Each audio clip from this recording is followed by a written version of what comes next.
ويددي لها دقانيو بارلمان دوركودا إن لو ترتمو أي دلعديدو تهي دوركودا إن لو ترتمو أي دلعديدو تهي maye dalkiyo dadkaba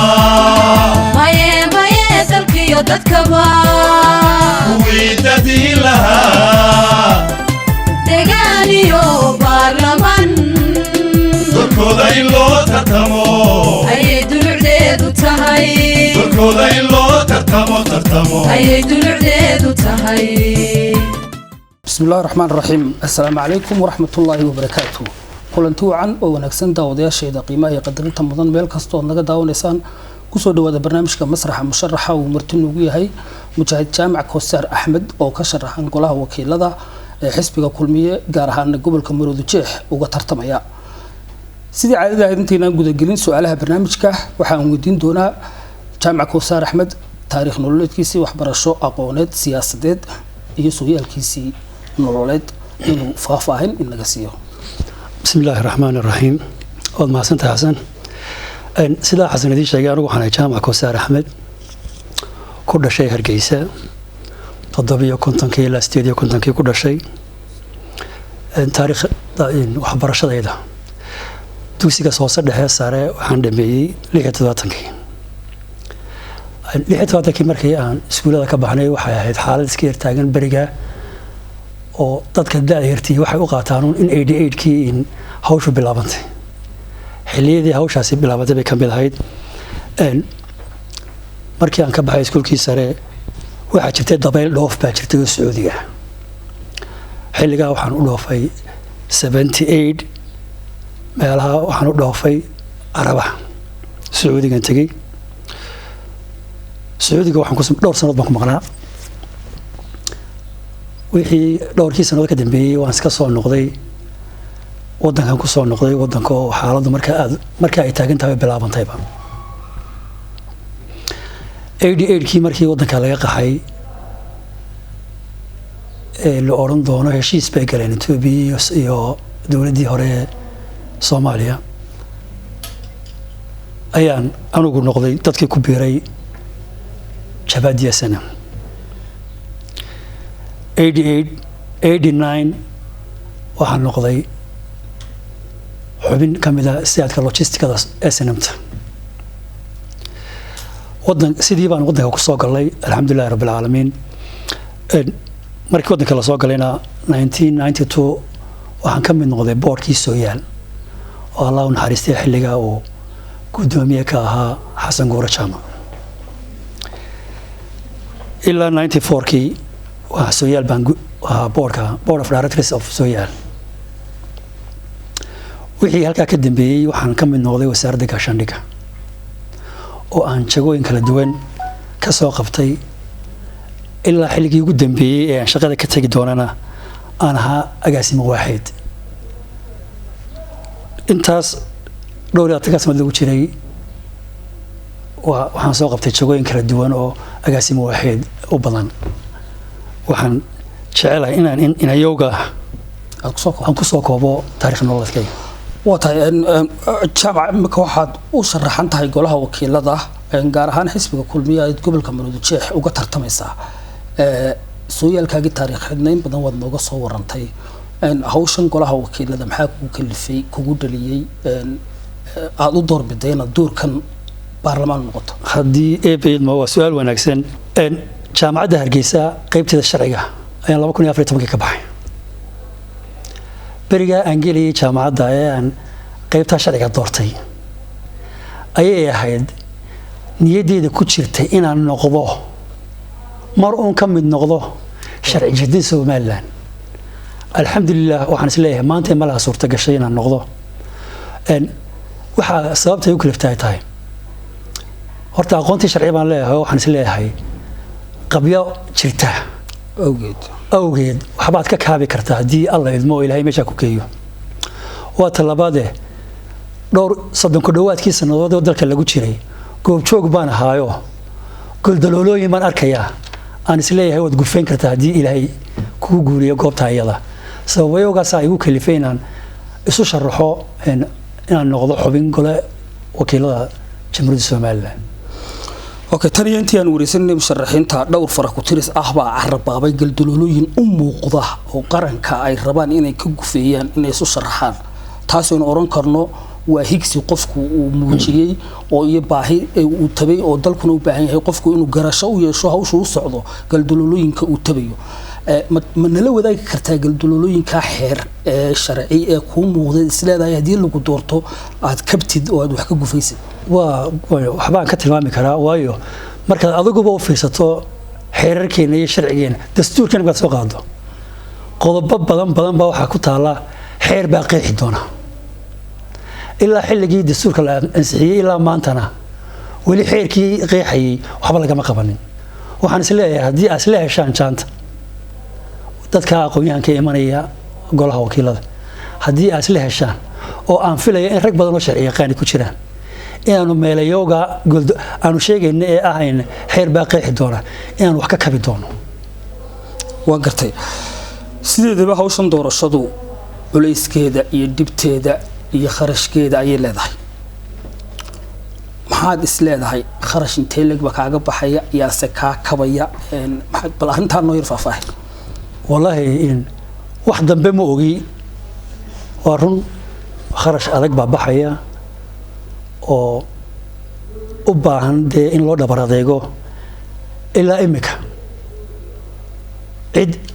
wax iga kabtay oo dee dadka sokeeyahayga ahayn oo aan idhaahdo ciddaasa ama institutionkaasa wax iga kabay ma jirto waa aniga iyo intii ilaahay baday baa isku tashanay hadii ilaahay waa tahay sideedaba musharaxiinta marka la doorto waxa laga yaabaa afkaar kala duwan bay xambaarsan yihiin dabcan afkaartii xisbigaaga kulmiyo wad xambaarsantay laakiin maxaad kaga duwanaan doontaa murashaxiinta kale ee kula tartamaya adiga oo ku darsanaya sifihii lagugu soo xulay inay ku jirtay karti aqoon iyo daacadnimo hadii ebeed ma horta in qofku inuu sheego ma waa in waqtigu sheega iyo hawsha ay sheegtaa laakiin waxaan isleeyahay waxba ka hakran maysid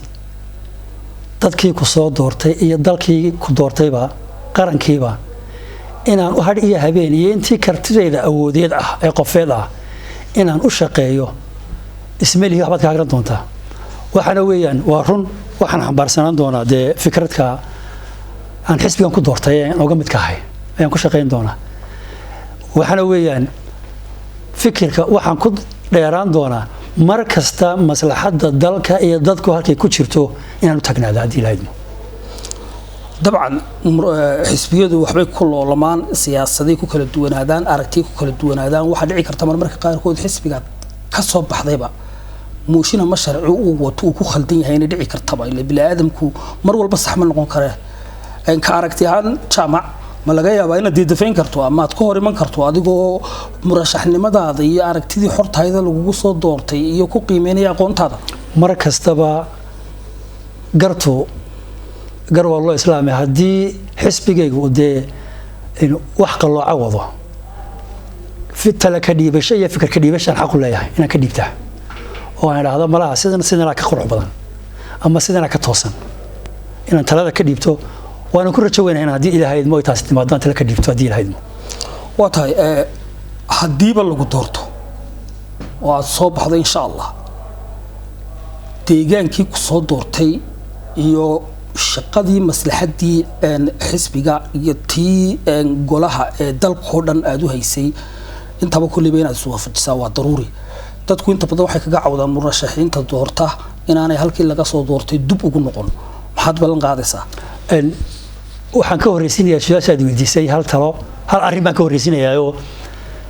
diiwaangelintii imika socotay anigu waxaan ahay ninkii u baxay hawd ee goob dadkii aan dooranayeen codka ka doonayeen lahaa isdiiwaangeliya nin walba deegaankii ku noolaa iyo tuuladii ku noolaa baan u tagay ilaa xadkan ka tallaabay oo aan dadkii u tagan soo dooqay midna waan ballan qaadayaayo anigoon doorasho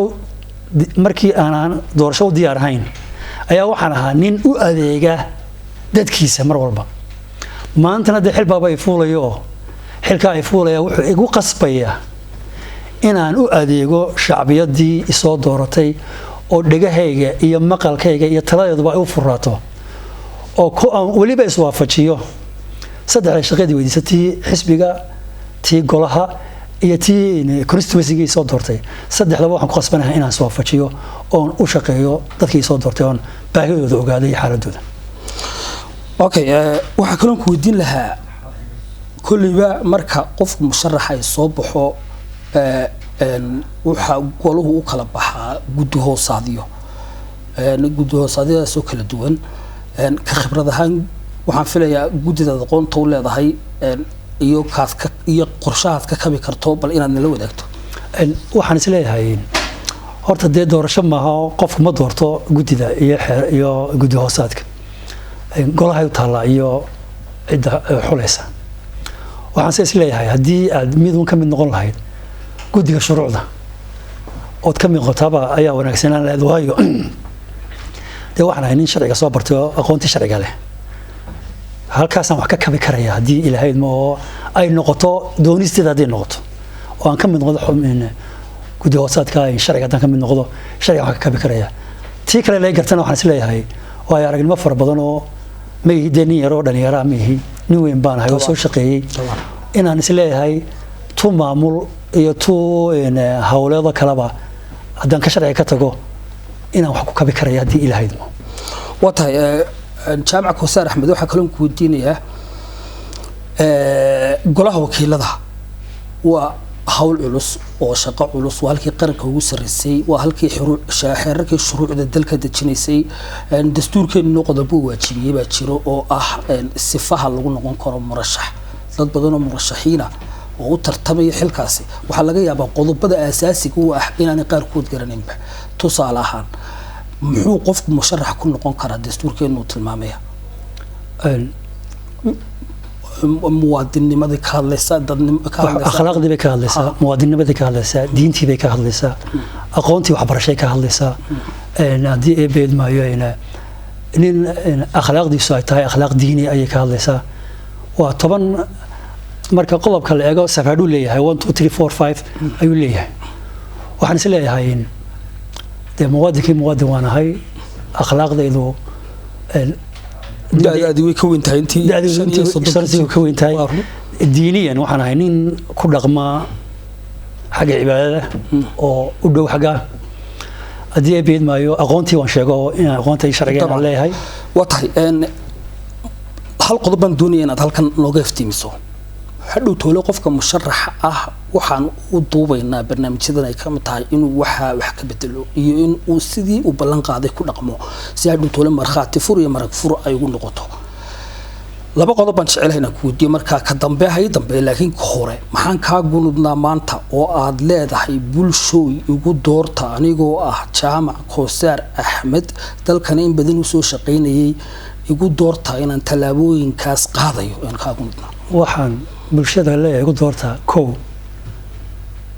daacadnimo igu doorta baan leeyahay wax ka weyn ma jiro oo inaan daacad u noqdo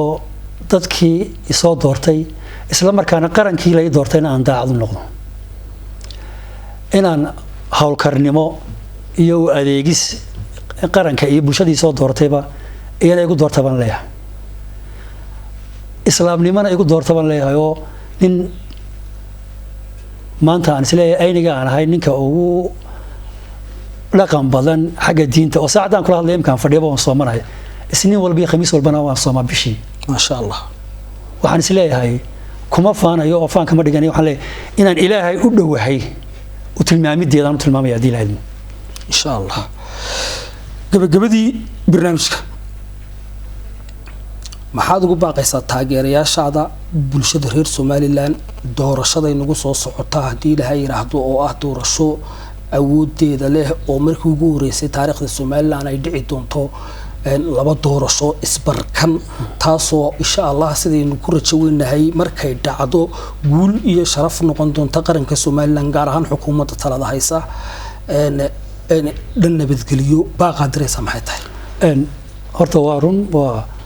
markii ugu horeysay somalilan doorasho caynkaa isu barkan ay ka dhacdo waxaan bulshada leeyahay ha loo feejignaado doorashooyintii hore way ka duwantaho waa laba doorasho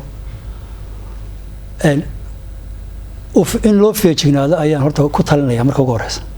marka labaad doorashada nagu soo beegani waa taariikhda Somaliland bay hal tallaabo hore u qaadaysaa haddii sida aynu jecelahay ay noogu dhacdo insha Allah waa inoogu dhici doontaa taasina waxa weeyaan qof kasta oo Somaliland waajib ka saaran inuu ilaaliyo habsami u socodka iyo habsami u dhicista doorashada komishiga qolo ma taalo Somaliland oo taala hadii ilaahayno dawlad shicib musharax midaan musharaxayn intaba ayuu taala talabaad ilaahay waxaan ka barayaa xilliga doorashadu iyo maanta jooga cirkaynu eegayna waa kala yar way adag tahay xaaladda in jiilal baa soo beegan ilaahay waxaan ka barayaa inuu jiilalka inaga jibiyo oo inagoo barwaaqo oo raxmaadku ilaahay inoo shubay ay doorashada inagu soo beegantaa taageerayaashan waxaan leeyahay hawsha bilow baynu taaganahay haddun bay bilaabatay hawshii doorashada iyo hawlgalkeedii waxaan leenahay 31 May doorashada dhici doonta hadii ilaahay ina gaarsiiyo taageerayaasha waxaan leeyahay in chief iyo joogba aan ku hawlgalno sidii aynu doorashada uga qayb gali lahayn inuu waliba guul uga soo hin hadii ilaahay saasaan oran وتهاي كاسنا وحوها جامع كوسار أحمد أو أحمر الشحين تقول هو وكيل ذو قطر تمية حسب كل بيجو بالكاميرا الشيخ انتهى البرنامج كان الله مدة كل مدونه وحنا تجي يعني جوا حسن إسماعيل محمد حسن شاه سدائيو نبت كليو أبا ما سنت جامع degaaniyo baarlamaan doorkooda in loo tartamo ayay dulucdeedu tahay doorkooda in loo tartamo ayay dulucdeedu tahay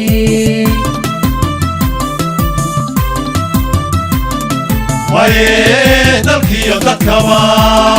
maye dalkiyo dadkaba kuwii dadii lahaa degaaniyo baarlamaan doorkooda in loo tartamo ayay dulucdeedu tahay doorkooda in loo tartamo ayay dulucdeedu tahay